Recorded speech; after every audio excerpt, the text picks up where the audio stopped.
Nyakubahwa Perezida, mu minsi ishize twabonye intumwa z'i Burundi mu gisirikare n'iza leta zitabira ibikorwa byabereye n'aha ngaha. Ejo bundi tubona impunzi z'abarundi zitaha ku bushake zisubira i Burundi. Abantu bakavuga ati se haba hari umubano muri iyi minsi cyangwa se ibiganiro byabyihariye kugira ngo imipaka yongere ifungurwe yo ku butaka? Murakoze. Nta gufungura imipaka iracyameze nk'uko yari imeze, nta kirafunga. Ariko twebwe na mbere hose no gufunga kw'iyo mipaka nta uruhare u Rwanda rubifitemo. Abarundi nibo bahisemo gufunga imipaka, ndetse turababwira ngo aho bazashakira gufungura, twebwe ntabwo twigeze dufunga. Ndetse n'ubu hari abava i Burundi bakaza hano, hari abantu bava hano bakajya i Burundi, hari abagenda na Rwanda, sinzi niba ikijyayo, bagenda ariko hagati aho muri uko gushakisha twabana dute birenze ibi birushijeho kuba byaba byiza, abantu baravugana, twe nta na rimwe tugize dushaka guturana kugira abaturanyi tutameranye neza, ariko bijya biba biraba, n'ubu birahari, ariko muzakurikirane neza ntabwo byigeze biduturukaho na rimwe. Niyo mpamvu ndetse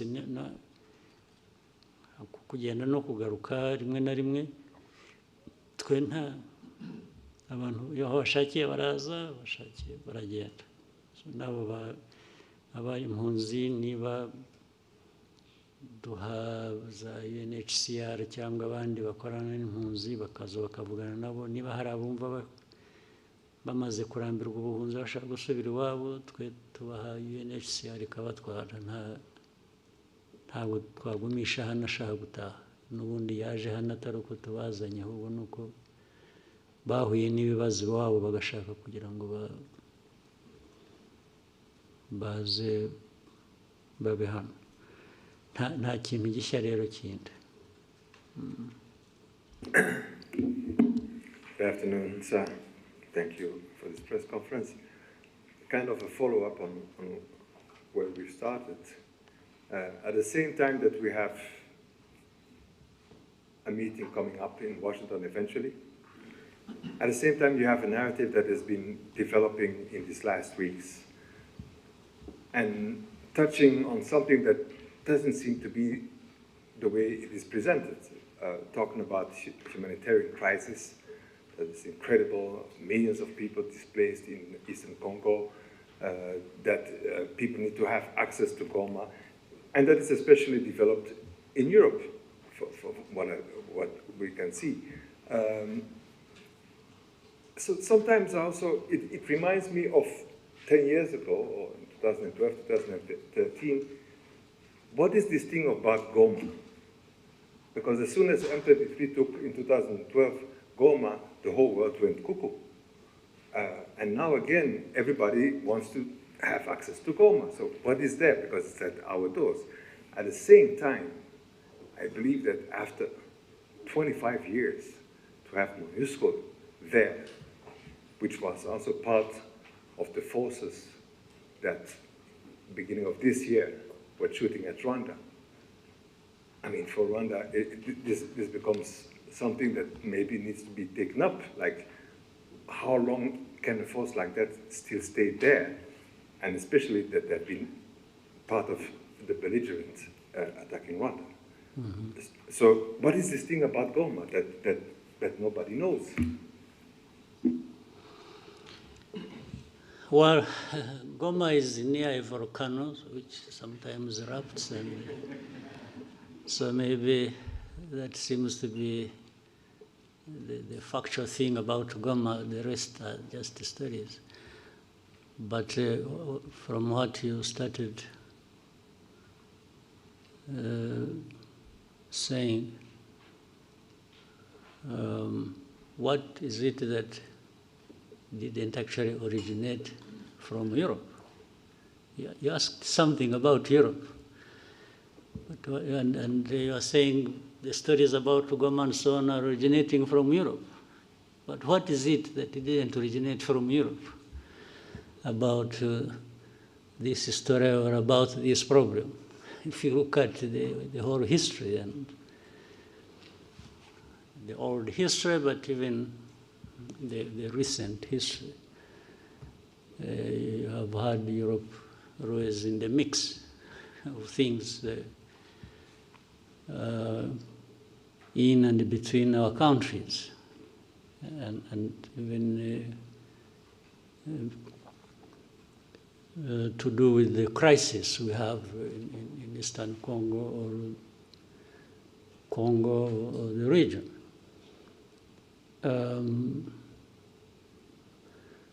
For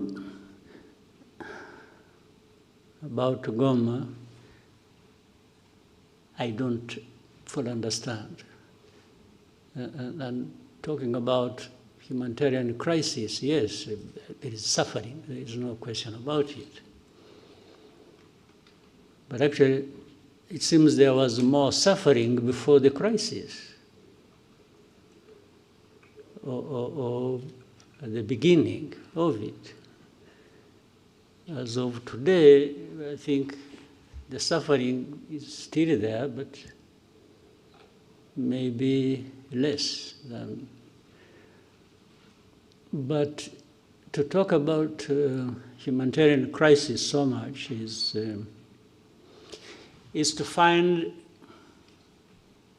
an entry point, an easy entry point into that crisis, and then shaping it the way some people want, given how they have been relating to this history I'm talking about all along before.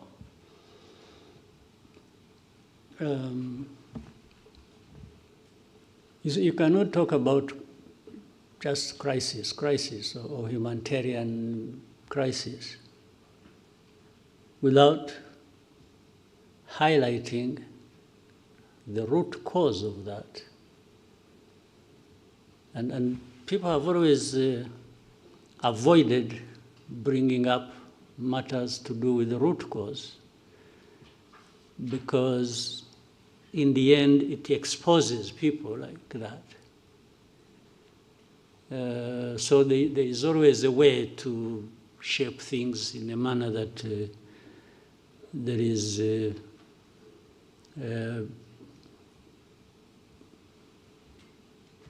effort to protect themselves, the people I'm talking about. And is it a new crisis in Eastern Congo or in Goma or around Goma?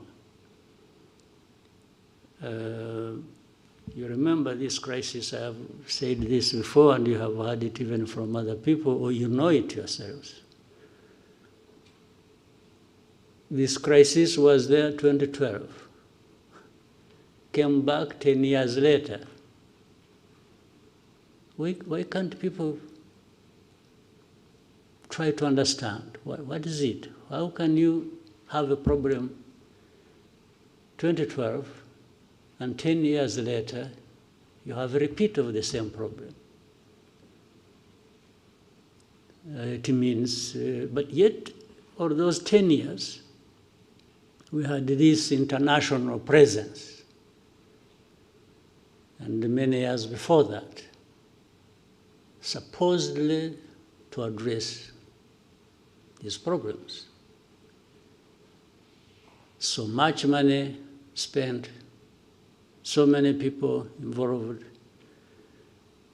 people losing their lives in big numbers, refugees, people displaced, and but life goes on like that until we are visited by the same problem, and then we start running around like this is a new thing. I mean, the amount of hypocrisy and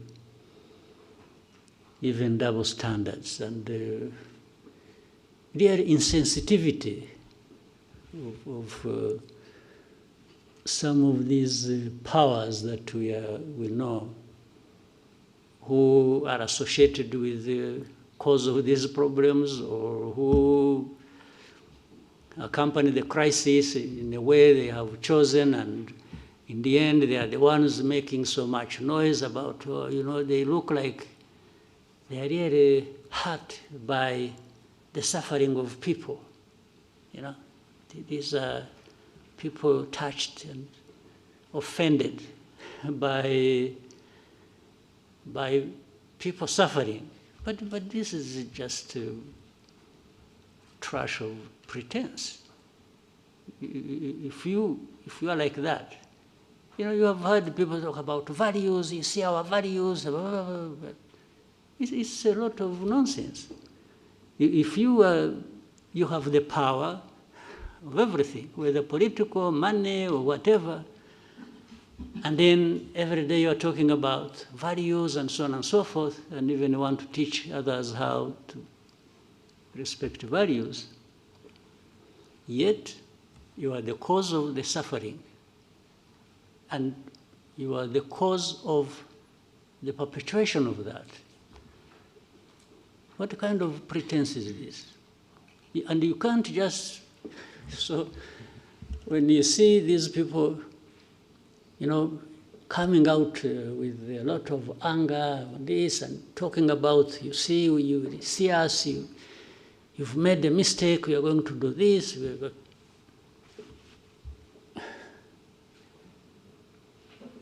In the end, all they are doing is adding more suffering to the suffering that is already there. It's not actually addressing any problem. So Goma, but if anyone wants Goma, that's fine. For whatever reason, whether it is ritual or, some believe in witchcraft, they would want to go and pray in Goma and meet their witch doctors there and so on and so forth. Still, you know what? Goma it's not functional as of now, but it is in the hands of some people. You go and talk to them. But if I were the one, now let me be myself, let me tell you a story. If I were the one, you come and I'm the one controlling Goma, and you come to say, I want to use Goma. I say, fine. But these are conditions. Goma is part of my problems that I face with the government. And now it is in my hands. I will not give it to you until you show me, alongside that, how you address my problems. Well, I may sound speaking for these guys, but I'm just reasoning. If I were the one, you want Goma, you want Kavumu, or Bukavu, or you want the whole of Eastern Congo back, fine. I have no problem with that. It will only come with you addressing my problems. Yeah, you understand? In my long history, in my judgment, that is what I learned over so many years of fighting for my rights and for, people have, they sacrifice, they do what, but unless they have no reason they are sacrificing, that's a different issue.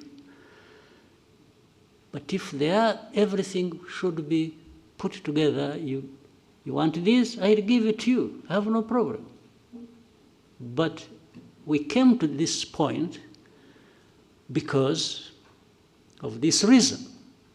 So if you don't address that reason, How do you just expect you cause problems, and then you come and say, and this I'm saying because, again, for me, what you see is what you get. We used to tell the Congolese from the beginning, when we would be in the discussion, and it's like you see leaders behaving like, it's like, you must do this, you must do that, and they are the cause of problems. So I used to tell the leaders of Congo that asking, or in order for us to have security in our country and have peace, and that we have fought for so many years in the past, it's a must. We must give each other peace. I can't ask anybody for peace as a favor they are doing to me. No. For us to have peace, I beg you, and you have to do me a favor to give me my peace. That's a different world I don't live in myself. I cannot ask anybody to do me a favor to have Rwanda secure or to have my right. Well, initially maybe I can ask you to do a favor, tactically. I can say, please, I beg you, I can even kneel down if you want. But if you don't give me my right, then it means a fight. We will fight, no question about it. So there is no way, where I'm concerned, you can do me a favor for my right. Who are you after all? Who are you to have everything, including my own right, that you can control? How? Who are you? What gives you that right or power to be able to do that? So I've given you more than you really wanted, but Goma is part of the problems we have in Eastern Congo. And yes, Goma should go back to its operations as an airport. But what is it that stopped it being so in the first place? So you must address that. You want to address humanitarian crisis. I agree. There must be a way of doing it, taking on board the fact that there is what is causing the humanitarian crisis, and that must be addressed. Right? So, anything else about Goma? Well, somehow there is also another side of the whole story that has been kept repeated, especially now it's still alive in Europe. It's about the looting of minerals and all of that. I mean... Again, that is nonsense. Exactly. They looted minerals better than anybody, worse than anybody I know of in history. So would you even listen to that? Minerals? Minerals, they sell minerals in, what is it? In Antwerp, in where is? Antwerp. Diamonds. Diamonds. But there are no Do they diamonds produce diamonds? Or they have gold,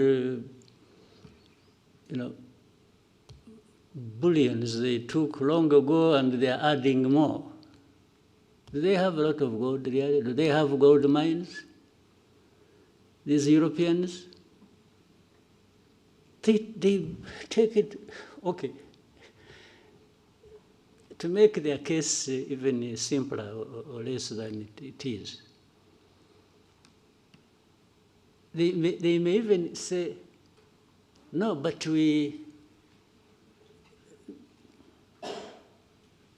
gold or the diamonds or whatever we have is brought by legitimate people, okay? Would you believe that? But that legitimate, when they are there, they are the legitimate ones. So, but this whole thing, why do you think, by the way, there is something to do with there is an MOU actually we're supposed to be having with Europe, which involves, I think, and a lot has been worked on about traceability and so on and so forth, okay? Rwanda got involved in that and passed every stage and standard that was expected on that. Now, what is funny and contradictory is, at some point, then DRC goes to Europe and says, no, don't sign anything with, but how do you not sign anything that was supposed to be transparent and show where the minerals are coming from, or who is involved?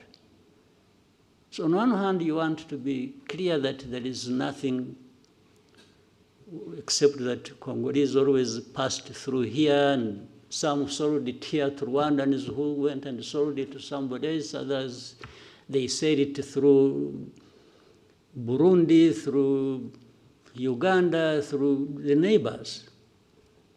But it is only Rwanda that was picked on about minerals. Simply because, I think with the audience back home in Europe, they listen more to these accusations. The more they hear of them, then the more questions they raise about Rwanda.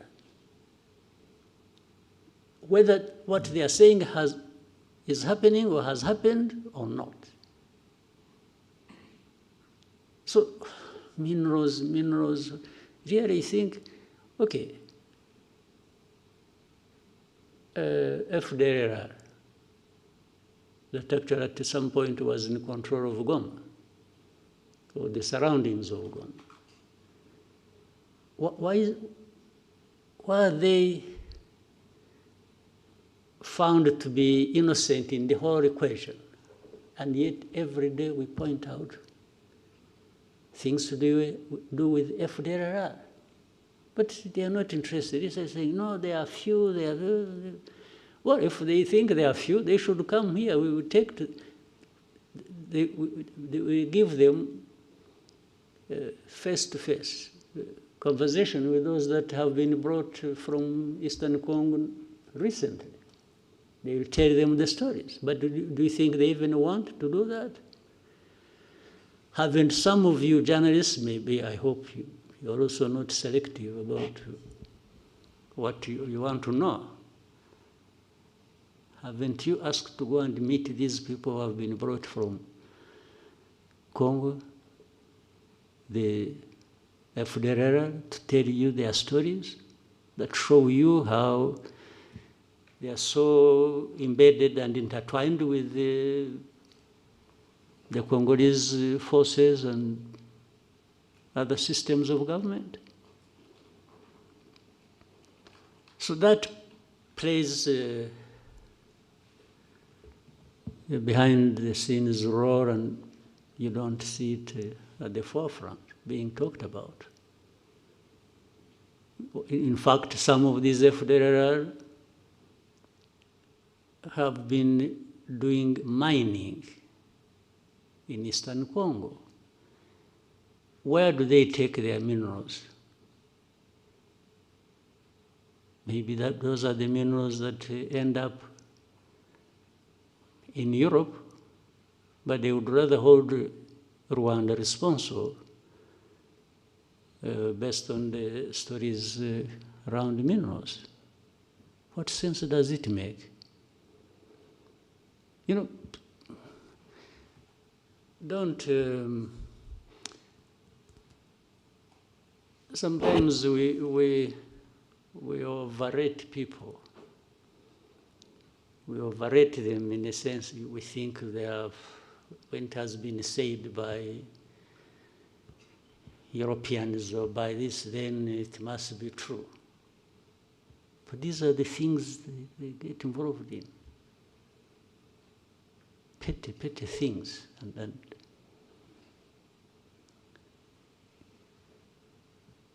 without borders. Okay?